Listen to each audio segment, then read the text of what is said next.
Hello there. Steve Barnes here with Lifewriting Live. Um, I'm keeping my promise, keeping my promise to do this more often. So far, so good for the year. I'm going to actually try to center it around noon, just so you could kind of get used to me being here. And if you have comments or questions or requests, you can ask them.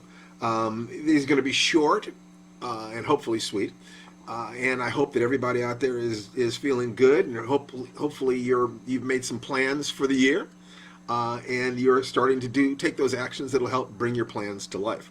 That's the whole thing, and I think that I mentioned that my goal is to improve myself by 10% overall. Now, there's no strict quantification of any of that. Obviously, there's subjective elements involved in that, but it works for me to think that way. It means I push myself a little harder physically, or actually it's not a matter of pushing myself harder, it's developing the capacity to push myself harder and recover from it. So at this point in my life, recovery is more interesting than how hard can I push myself. It used to be how hard can I push myself, because you could, when you're that age, you can work hard all day and party all night and sleep 5 hours and get up and do it again. So I can't, I'm not at that phase of my life anymore. And one of the things that hurts people the most is when they can't admit that. So I'm admitting that, and so I am constantly looking for ways to help my body recover from what it is that I'm doing, and hopefully we'll kind of get into that. Family-wise, that's my sense of peace and meditation, my relationship with my wife, and my relationship with my family, especially my son and daughter. In career-wise, I just want to jump that up a level. I have some very specific things I can measure that, in terms of sales or number of things published or the amount of money made, things like that. So that's relatively easy to quantify. Today, just talking about the life writing for writers process again. That the first step is to write at least one sentence every day. That's to get you into the game. Okay, if you're writing at least one sentence a day, then I can work with you, and I can help you. And there are any number of different things that can be done. The second step is to write 1 to 4 short stories a month. Now, the truth is, if all you can write is one sentence a day, a 30-sentence piece of flash fiction is absolutely doable. So literally, you could write a story a day or 12 stories a year, just writing a sentence a day. But let's, stories that are the kind of the length that most people think about when they think about stories are longer than that, of course. But what you'll find out is that if you do a sentence a day, you will automatically create the room to write more than a sentence a day. So it's a little bit like saying you're going to get dressed and go down to the track and run 1 lap when your goal is to run a marathon eventually. Well, if you take all the steps necessary to run 1 lap, you're probably going to run 2 laps, 3 laps, 4 laps. By the time you get down there, if you've done everything else, it's relatively easy to motivate yourself to do more. So that's the thing. Now, when people talk about short stories, the typical argument is, my ideas come out in trilogy length, or my ideas come out in novel length, or I want to write screenplays. Well, all of those things are ambitions to do huge things. Let's say if your ambition is to write a novel, that's like saying I want to run a marathon. Well, that's all well and good if you're already a runner. But if you've never run, then you need to run around the block first. You need to, what equipment do you need? And how much do you need to hydrate? And what happens, how do you need to warm up? How do you need to cool down? How do you need to stretch? How much rest do you need? What kind of food do you need to eat? On and on and on and on. There are lots of different things that you will have to learn if you go slowly. If, on the other hand, you do like some unwise people do every year, they've never run, and they decide to run a marathon, and they kill themselves, and then it's like, oh God, I guess running isn't for me. No, it's not for them, because they did not work their way up to it. Same thing is going to be true with writing a novel. If you learn how to write a short story, everything you need to learn about writing novels is contained in micro form in a short story, and you can finish a short story in a single day or a single week, or let alone a single month, whereas a novel can take years. I've known people who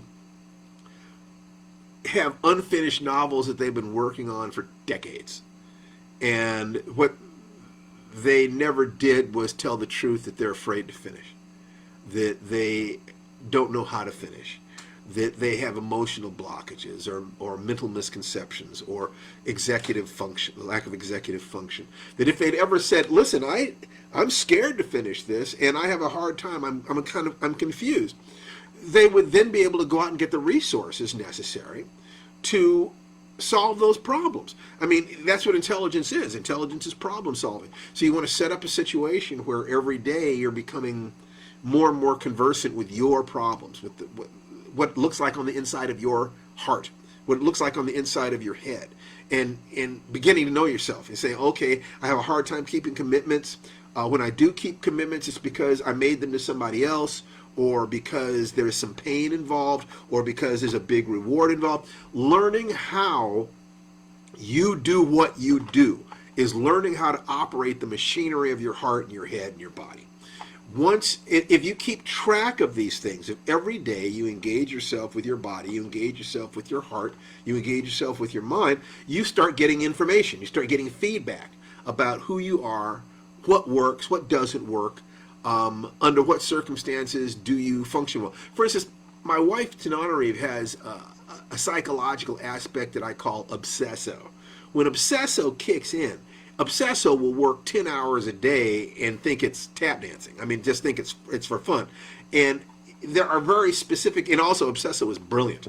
Obsesso can do anything. I've never seen, once she clicks into that place inside herself, nothing can stop her. Tananarive is just amazing. So one of the things I asked her is, under what circumstances does obsesso kick in? Well, for one thing, when she is doing things that connect with the values that her mother taught her, in other words, that she learned as a little girl, obsesso is much more likely to kick in. It has to be totally ethical. It has to be to the benefit of her family or her community.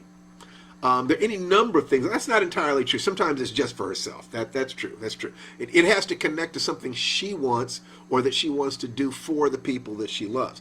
So that means that anytime she wants to achieve a level of excellence, if she can find a way that doing that thing connects with the values that she learned from her mom, or a way that it helps her family, or a way that it's fun, there's more and more chance that obsesso will show up. Obsesso does not show up on demand. Obsesso is like a cat, not a dog. You know, they don't. It doesn't just come when you whistle. So, learning how to court your own creative muse, critical. Learning how to motivate yourself, critical. Learning how to gain greater clarity on what you want to accomplish, critical. And what I want you to what I want you to do is say, I'm going to write 1 to 4 short stories a month. If they're really short stories, I mean, I'm talking about 2 pages. If your goal is to write a 2-page, a 3-page short story every week, in a year, you're going to have turned out over 50 short stories. That's a blistering pace. That's enough time to become truly expert. And if you're following the rules of this game, you're really going to understand how to do this by that time. So that's all I wanted to talk about today. Continue to ask me questions, and I will try to answer them. We're going to go over the other 6 steps. Maybe I'll do 2 more steps tomorrow so we can get finished with this the first week. I want to remind you that our podcast is starting on Sunday. Sunday the 9th, I think it is. And you can, once it's up, you'll be able to pick it up at lifewritingpodcast.com. Lifewritingpodcast.com. Totally free. Can't wait to see you there. Take care, and I'll talk to you tomorrow.